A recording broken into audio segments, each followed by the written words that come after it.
Hello बच्चों, कैसे हैं सब। हम अक्सर आप लोगों से कहते हैं कि बैकलॉग नहीं लगना चाहिए, नहीं लगना चाहिए। इसके बावजूद भी देखा जाता है कि बच्चों के काफी सारे बैकलॉग लग जाते हैं।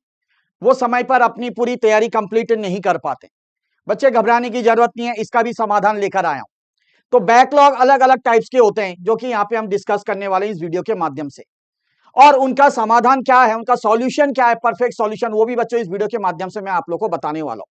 तो वीडियो को अंत तक जरूर देखिएगा और दोस्तों अगर पसंद आए तो ज्यादा से ज्यादा दोस्तों तक जरूर शेयर करिएगा।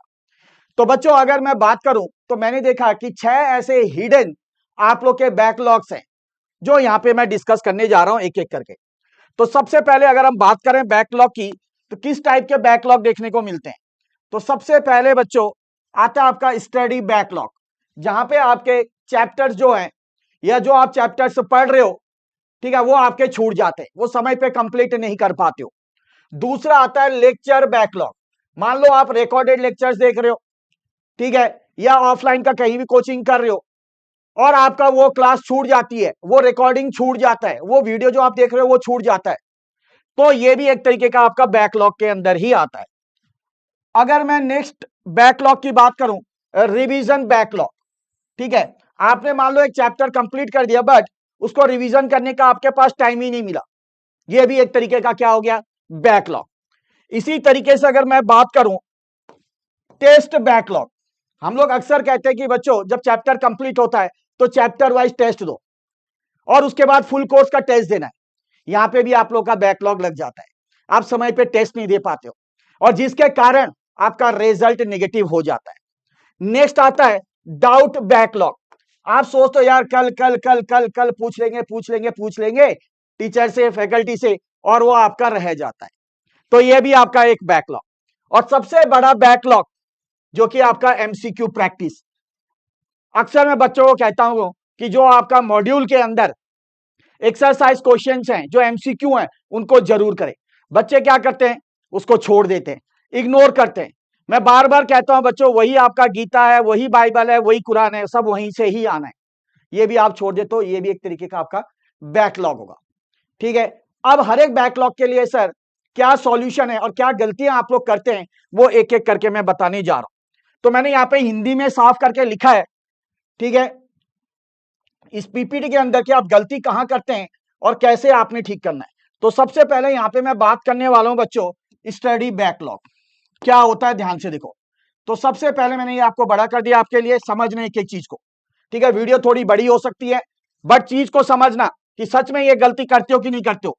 अब बोलो बहुत सारे चैप्टर्स अभी तक ओपन ही नहीं किए आप लोगों ने, है कि नहीं है। बहुत सारे चैप्टर्स ऐसे हैं जो अभी तक आपने ओपन ही नहीं किए, तो ये बैकलॉग हो गया आपका। अब इसका समाधान क्या है, इसका समाधान क्या है, तो सबसे पहले लिस्ट बनाओ और लिस्ट बना के देखो कि हाई वेटेज चैप्टर कौन कौन से हैं, हाई वेटेज चैप्टर कौन कौन से हैं, ठीक है। आईसीआई के अनुसार कौन से हाई वेटेज चैप्टर है उन पे फोकस करो पहले, ठीक है। तो ये आपने करना है। उसके बाद जो कम वेटेज के हैं उन पे आपने ध्यान देना है। नेक्स्ट आपका क्या कि टफ सब्जेक्ट जैसे कि सर अकाउंट्स लॉ को बाद में करके पोस्टपोन कर दिया कि चलो टफ सब्जेक्ट है बाद में करेंगे।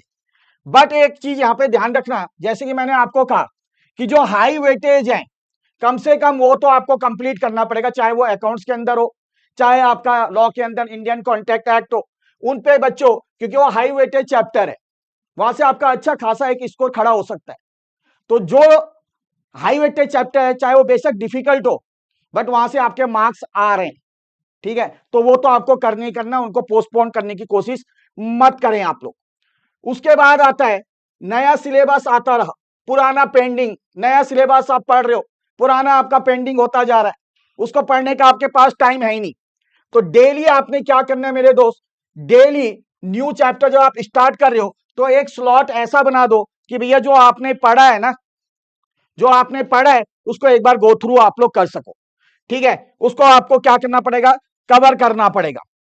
उसके बाद एग्जाम पास आते ही आप लोग को लगता है कि आप बहुत टेंशन में आ गए, आप क्या करेंगे आपको कुछ समझ में नहीं आता है, तो बेटा कैसे करना है, कंसेप्ट पहले करना है, ठीक है। पहले कोशिश करो कि कंसेप्ट आप सब कंप्लीट करें, उसके बाद आप डेप्थ में गहराई में जाओ, ठीक है। पहले पूरा सिलेबस एक बार कवर करो और उसके बाद आपने करना है कि हाँ भाई जो डेप्थ है, जो चीज हमें करनी चाहिए उस पर आपने अलग से सेपरेट से नोट्स बनाना है। ठीक है, तो ये तो है आपका स्टडी बैकलॉग, जिसको किस तरीके से आप दूर कर सकते हैं वो मैंने आपको बता दिया। उसके बाद लेक्चर बैकलॉग क्या है इसके अंदर, ध्यान से देखें। तो सबसे पहले क्या है, रिकॉर्डेड लेक्चर्स के ढेर जमा हो गए हैं। ठीक है सर, बहुत सारा ढेर जमा हो गया, क्या करें? तो बहुत सारा अगर ढेर जमा हो गया तो उसका उपाय क्या है दोस्त? तो सीधे आपने क्या करना है, अपनी स्पीड बढ़ानी है। ठीक है, अगर आप रिकॉर्डिंग लेक्चर्स देख रहे हैं, प्री रिकॉर्डिंग लेक्चर्स देख रहे हैं, तो आपने उसको 1.5x या 2x के स्पीड पर देखो, है ना। जो आपको इजी टॉपिक लग रहे हैं, जो टॉपिक हार्ड लग रहा है, उनको नॉर्मल स्पीड के अंदर देखना है। ठीक है, यहां पे आपका बात बन जाएगा। दूसरा आता है बच्चों, हर क्लास नॉर्मल स्पीड पर देखने का टाइम नहीं बचा। ठीक है, तो जैसे कि मैंने आपको कहा, तो क्या करना है आपने, स्किप द रिपीट्स। जो कंसेप्ट आता है उसके लेक्चर्स स्किप करो। ठीक है, जिसमें आपको लगता है कि आप कमजोर हो, सिर्फ उन्हीं पे ही ज्यादा फोकस करो। जिनको लगता है कि एक बार देखिए यार ये तो मेरे से हो जाएगा, ये तो बहुत ईजी है, तो उसको देखने की जरूरत नहीं है, वो आपका 110% हो गया। जिस पे आप वीक हो उस पे आपको मेरे दोस्त क्या करना है, फोकस करना है। उसके बाद आता है, एक लेक्चर देखते ही नोट्स नहीं बनाते, फिर दोबारा देखना पड़ता है। तो ये सबसे बड़ी दिक्कत है आप लोग के साथ। तो क्या करना है, देखना है। मैं बार बार हर काउंसलिंग में भी कहता हूं कि क्या करना है, आपने पहले अच्छे से जो वीडियोस देख रहे हो, लेक्चर्स देख रहे हो, उसको देखो और साथ साथ में नोट्स बनाओ, ताकि वो दिमाग के अंदर आपका सेट हो जाए, दोबारा वो देखने की जरूरत ही ना पड़े। उसके बाद नेक्स्ट आता है, लाइव से पीछे, रिकॉर्डिंग से और पीछे। ठीक है, आप लाइव कर रहे हो सर, उससे आपका बहुत छूट जाता है, रिकॉर्डिंग्स करते हो तो लगता है उससे और पीछे हो जाते हैं। तो इसके दो रूल करने, दो पास रूल क्या है इसके, बड़ा सिंपल। पहले पूरा लेक्चर देखो, फिर सिर्फ डाउट 5 मिनट का पोर्शन रिप्ले। मतलब पहले पूरा लेक्चर देख लिया, आपको लगता है कि इतने समय से लेकर इतना समय, वो टाइम नोट कर लो, ये मुझे टॉपिक डिफिकल्ट लग रहा है। ठीक है, ये टॉपिक मुझे डिफिकल्ट लग रहा है, बस उस टॉपिक को फिर आपने 5-10 मिनट, जो भी आपको लग रहा है, इससे ज्यादा नहीं लगना चाहिए, वो आप उसको दोबारा देख लीजिए, यहां पे आपका काम बन जाता है। उसके बाद आता है मेरे दोस्त, जो कि बच्चों के साथ अक्सर देखा जाता है, ये रिवीजन बैकलॉग। इसके अंदर क्या प्रॉब्लम आती है, ठीक है, क्या समस्या आती है, उसका समाधान क्या है? तो सबसे पहले क्या, पढ़ा तो बहुत, पर एक बार भी दोहराया नहीं। हमने पढ़ तो लिया सर, बट एक बार भी उसका रिवीजन नहीं किया। तो ये गलती सभी बच्चे करते हैं, मैक्सिमम टू मैक्सिमम बच्चे करते हैं। तो बच्चों आपको एक्टिव रिकॉल करना पड़ेगा। पढ़ने के बाद बुक बंद करना है, और बुक बंद करके, आंख बंद करके, फिर सोचो कि आपने क्या क्या टॉपिक पढ़ा, क्या क्या चीज आपने, जो ज्ञान है वो हासिल किया। यह आपको आंख बंद करके सोचना पड़ेगा। ठीक है, ऑटोमेटिकली हो जाता है, जब रात को सोते हो तो एक बार उसको रिकॉल कर लो। नेक्स्ट आता है, आपका, नए टॉपिक शुरू करते हो, पुराने भूल जाते हो, तो भैया उसके लिए क्या करना पड़ेगा, शॉर्ट रिवीजन नोट्स।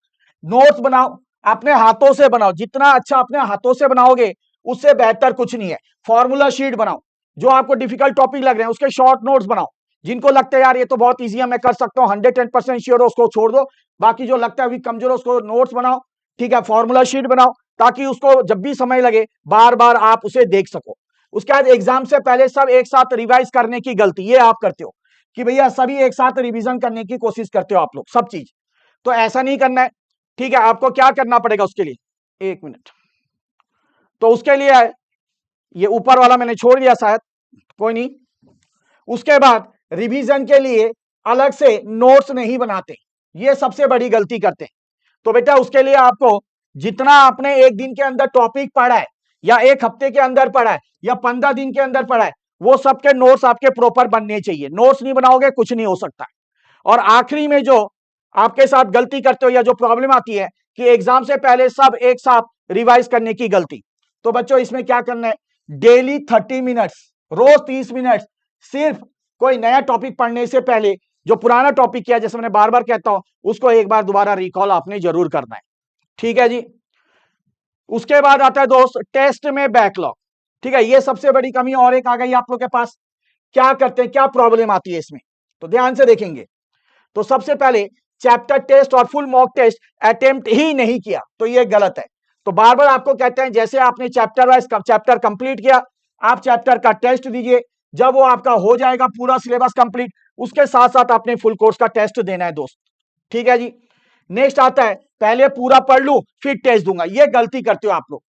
बट हम क्या कहते हैं, जो चैप्टर आपने पढ़ा आप उस चैप्टर के अंदर कितना एक्सपर्ट हो, है ना, वो कैसे पता चलेगा? वो आपका प्रैक्टिस करना, प्रैक्टिस के बाद टेस्ट देना, उसी से ही पता चलेगा। तो ये आपको चैप्टर एंड टेस्ट जो हम कह रहे हैं वो आपको जरूर देना है बच्चों। उसके बाद टाइम मैनेजमेंट और प्रेजेंटेशन प्रैक्टिस जो है वो आपका 0 है। तो उसके लिए एक चीज रखो कि वीकली, है ना, फुल कोर्स का टेस्ट दो। पहले तो चैप्टर वाइज बोला है, बट वीकली 3 घंटे का टाइम सेट करो और 3 घंटे के अंदर देखो कितने क्वेश्चंस आप कर पा रहे हो, है ना, क्योंकि उसके अनुसार टाइम के अनुसार भी आपको मेंटेन करके चलना पड़ेगा। तो ये काफी पॉजिटिव चीजें आपकी निकल कर आएगी।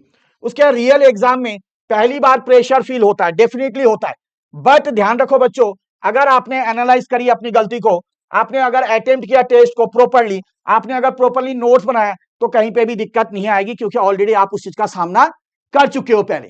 तो एग्जाम में वो टेंशन नहीं आएगा। और जो सीधा डायरेक्ट एग्जाम में जाके दे रहे हैं, तो बच्चे उसके साथ तो दिक्कत आनी ही आनी है। उसके बाद आता है दोस्त डाउट का बैकलॉग। क्या है डाउट का बैकलॉग, ध्यान रखो। तो सबसे बोला है अटके हुए सवाल जमा हो जाते हैं, आपके दिमाग के अंदर सवाल है काफी सारे, ठीक है, अब आप उसको नहीं पूछो टीचर से, तो वो एक साथ क्या हो जाएगा, बहुत ढेर हो जाएगा, है ना, कोई सॉल्व नहीं हुआ अभी तक। तो उसका क्या करना है आपने, आपने एक डाउट डायरी रखनी है, क्या क्या आपके डाउट है, और उन डाउट को जितना जल्दी हो सके अपना पूरा क्लियर करना है चैप्टर वाइज। एक चैप्टर के डाउट निकले, ठीक है, आप लोग क्या करते हो, 1 2 3 4 चैप्टर के डाउट जमा कर दिए, सब एक साथ पूछोगे कुछ याद नहीं रहेगा। एक चैप्टर में जो डाउट है, ठीक है, वो डाउट आप पूछिए फैकल्टी से जहां से भी आप क्लासेस ले रहे हैं। उसके बाद आता है दोस्त डाउट आता है पर बाद में पूछेंगे करके छोड़ देते हैं, वही मैंने कहा। तो मैंने वही कहा 48 आवर्स का आप रूल बना के चलिए कि भैया जो भी डाउट है 48 घंटे के अंदर वो आपका क्लियर होना चाहिए, ठीक है, वो क्लियर हो जाना चाहिए, ठीक है, ये आपने ध्यान रखना है। नेक्स्ट, एक कंसेप्ट का डाउट आगे के कंसेप्ट भी खराब कर देते हैं, डेफिनेटली कर देते हैं। अगर आपने एक चैप्टर का डाउट रखा, तो बेटा वो दूसरा चैप्टर स्टार्ट कर रहे हो सकता है वो रिलेटेड हो, तो उससे आपका दूसरे चैप्टर जो आप तैयारी कर रहे हैं उसमें दिक्कत आ सकती है। तो उसके लिए क्या है, आपने छोटे छोटे डाउट्स कलेक्ट करके एक स्लॉट में, ठीक है, आपने एक स्लॉट में बना के रखना है, और वह जब भी आपकी क्लास हो रही है या डाउट सेशन हो रहा है उसमें वो क्लियर आपने करना है, और वो भी कितना, 48 घंटे के अंदर। एग्जाम के टाइम वही डाउट्स पैनिक बनाते हैं, बिल्कुल बनाते हैं, ठीक है। तो जो डाउट्स आपको पैनिक बनाते हैं, अगर उसको आपने सही समय से पूछ लिया, सही समय में आपका सॉल्व हो गया, तो बेटा वो आपका कोई भी दिक्कत नहीं आएगी, है ना। डाउट क्लियर होने के बाद उस क्वेश्चन को आप बिना किसी के हेल्प से आसानी से कर सकते हो। क्यों? क्योंकि आप कंसेप्ट समझ चुके हो, आपका वो डाउट क्लियर हो गया है। उसके बाद आता है जो और एक बड़ा ये चीज, एमसीक्यू प्रैक्टिस का बैकलॉग क्या है, ठीक है। तो इसके अंदर क्या है, सिर्फ थ्योरी पढ़ी, एमसीक्यू और क्वेश्चन प्रैक्टिस नहीं की, तो ये सबसे बड़ी दिक्कत, मैं वही कह रहा था। तो डेली एमसीक्यू का टारगेट रखना है कि कम से कम 30 से 50 एमसीक्यू आपने डेली बेसिस पे करना है, ठीक है, डेली बेसिस पे आपको करना पड़ेगा, ये आपको ध्यान में रखना है।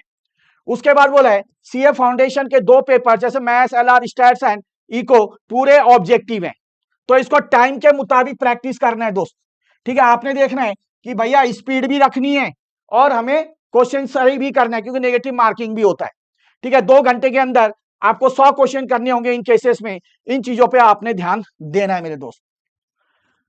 अगला जो आता है बच्चों, बिना प्रैक्टिस के स्पीड और एक्यूरेसी दोनों कम, तो प्रैक्टिस तो करना पड़ेगा। देखो अब क्या है, गलत एमसीक्यू का अलग लॉग बनाओ और उन्हें हफ्ते में दोहराओ, समझ में आया। अब आप कर रहे हो 100 क्वेश्चन, आपके 60 सही हुए, 40 गलत हुए, बस उसको लिख लिया कौन कौन से गलत हुए। अब उसको क्या, उसी हफ्ते निपटाने की कोशिश करो, ठीक है, उन पे काम करो।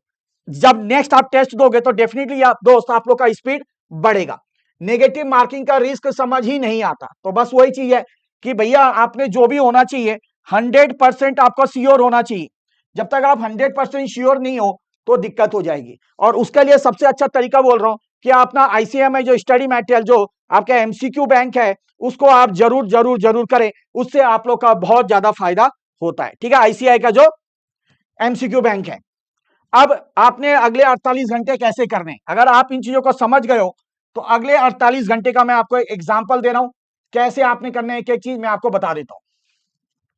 तो सबसे पहले क्या करो, जो भी आप चैप्टर पढ़ रहे हो लिखो, लॉ का कर रहे हो लिखो उस चीज को, अगर मैथ्स का कर रहे हो फॉर्मूला बनाओ, अकाउंट्स का करो, फॉर्मेट का ध्यान रखो, ठीक है। इकोनॉमिक्स का जो मेन डेफिनेशन है वो लिखो, ठीक है। दिमाग में मत रखो, क्या करना है, लिखना है।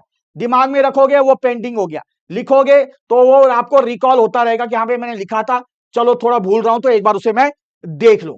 दूसरा, सबसे छोटा काम पहले उठाओ, ठीक है। सबसे छोटा काम कहने का मतलब जिसमें आपको समय कम लग रहा है, ठीक है। मान लो या तो आप, जैसे मैंने कहा कि हाई वेटेज चैप्टर पे फोकस करना है, अब उसमें आपने छोटे छोटे टुकड़े कर दिए, जैसे इंडियन कॉन्ट्रैक्ट एक्ट है, ऑफर का कर दिया, फिर थोड़ा ऐसे ऐसे ऐसे कि भैया उसमें देखो कितना टाइम लग रहा है, छोटा छोटा टाइम स्लॉट में डिवाइड करो। उसमें काम क्या होता है, बड़ा काम भी आसानी से आपका हो जाता है। नेक्स्ट क्या है, कल का टाइम ब्लॉक आज फिक्स करो। उसके बाद आपने जो आज कर दिया तो एक प्रॉपर शेड्यूल मेंटेन करो कि कल आपने क्या करना है, कल सवेरे 10 से 12 क्या करना है, 2 से 4 क्या करना है। ये चीज आपको आज ही रात को फिक्स करना है जब आप सो रहे हो। तो इस तरीके से मेरे बच्चों अगर आप तैयारी करते हो तो आपका बैकलॉग क्या पूरी तरीके से खत्म हो जाएगा, जैसे मैंने आपको समाधान बताया है, ठीक है। और आप पेपर आराम से निकाल पाएंगे, ठीक है। तो ये एक प्रॉब्लम नहीं है बच्चों बैकलॉग, ठीक है। जो आप डिले करते हो ना, ये आप लोग के लिए सबसे बड़ी प्रॉब्लम है, ठीक है। तो उम्मीद करता हूं कि वीडियो पसंद आई होगी, दोस्तों को जरूर शेयर करें। मिलते हैं बहुत जल्द और एक वीडियो के साथ, तब तक के लिए जय श्री श्याम।